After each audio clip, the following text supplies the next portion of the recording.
How's it going, everyone? Welcome back to the channel. So on today's video, we're going to be talking about Honda's least reliable engine. So if you've been following me for a while, if you've been a subscriber for a while, you probably know exactly what engine I'm going to say. If not, stick around. You may or may not be surprised by my choice. So obviously there's a couple of different engines out there that could be problematic, especially as they age in time. Although this one takes the cake by a landslide. And although some of you may not have any of these issues, or these issues may be minimized, or maybe, just a couple different issues here and there, for some of you, too many people, often too many times, are experiencing a ton of these issues. Some of these are going to be area related. Some of them are just going to be by design or by default. So that being said, let's go ahead and get started. Number one thing, or first thing on the list here, is oil dilution. Early on, 16 to 18 Civics, 17 to 18 CRVs had oil dilution issues. Now, Honda came up with a couple different service repairs, a couple of updates that claim to fix this issue. Although that may certainly be the case, once in a while, I still get some fuel smell when draining the oil here and there. That obviously has a long-term effect on, premature damage on some bearings, camshafts, turbos, etc. So definitely something to be concerned with, and Honda kind of isolated that to the Civic and the CRV, although the Accord kind of suffers from this as well at this point. And if you want to know more about that, I'll link the video to that in the description below. I made that video on a prior week, so that'll be in the comment section in the description down below. So number two, carboned up injectors, and usually this comes with either a lean or a rich code.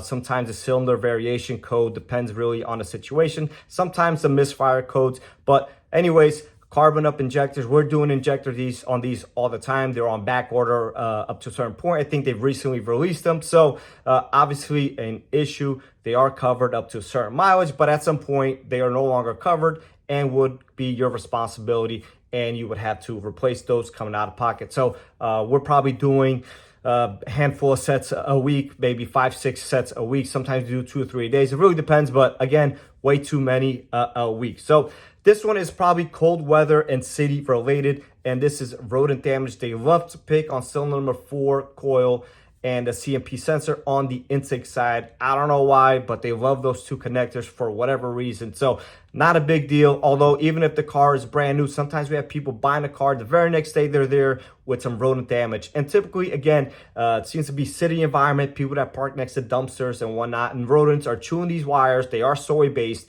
and essentially it happens more so in the winter. Doesn't mean you can't have this in Texas or Florida or Cali, anything like that. But again, cold weather, cities, parking next to dumpsters, stuff like that, seems to be the key ingredient for this and for this situation. It's not really an issue by design, but if you own one of these vehicles, it's something that you could probably expect will happen, especially if you live in a New York City type of environment at some point. So it is important that we talk about it, and something that you consider if you're purchasing one of these cars at a cost that may come to you surprisingly.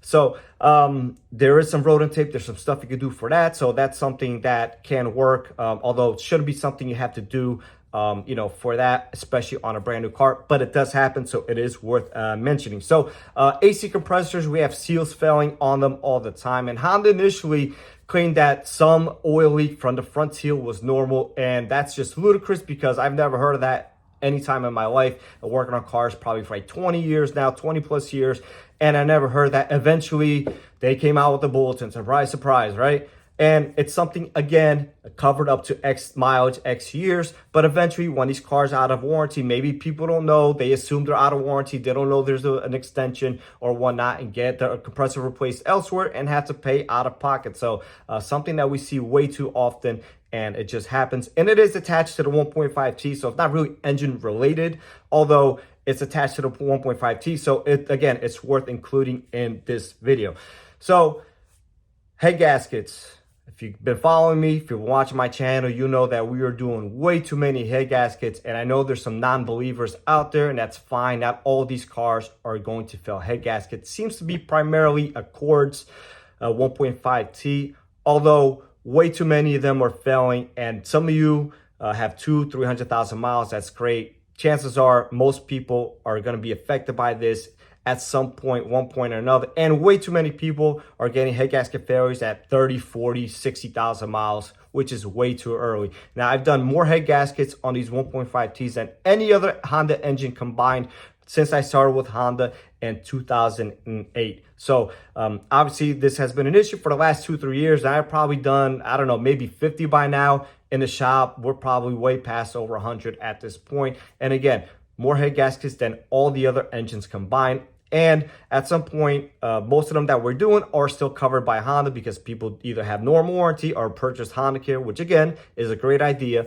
Although some people may not know they have a warranty, get it fixed somewhere else or whatnot, and just it's something that's going to cost you money. And if it does fail past, 100K, 120K or whatnot, it's going to be coming out of your pocket. And it is a very expensive repair, and probably the most expensive repair that we are talking about here today. So again, not everyone's head gasket is going to fail. I have 2 full videos on this. They'll be in the description section down below as well if you want to learn more about it.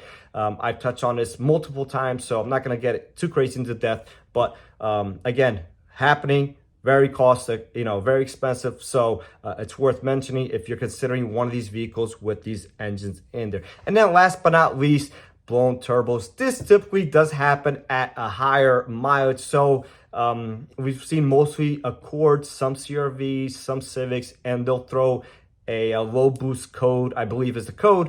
And the car will drive just fine. The issue is the wastegate actuator has played and it's not responding as quick enough as it needs to be and throwing a code. Again, it'll drive just fine. Honda doesn't sell these separately, these wastegate actuators separately, although you could buy them on eBay or Amazon aftermarket and replace it. Unfortunately, we can't do that because we are there, work for the dealer, although it is an option for people out there. So if this does happen to you, usually there's a lot of play. I think I have a couple shorts on this as well. So just scroll through my short section and you'll probably be able to find one of these videos on that subject. So again, expensive to replace, not as expensive as a head gasket. Usually comes around 130, 140,000 miles.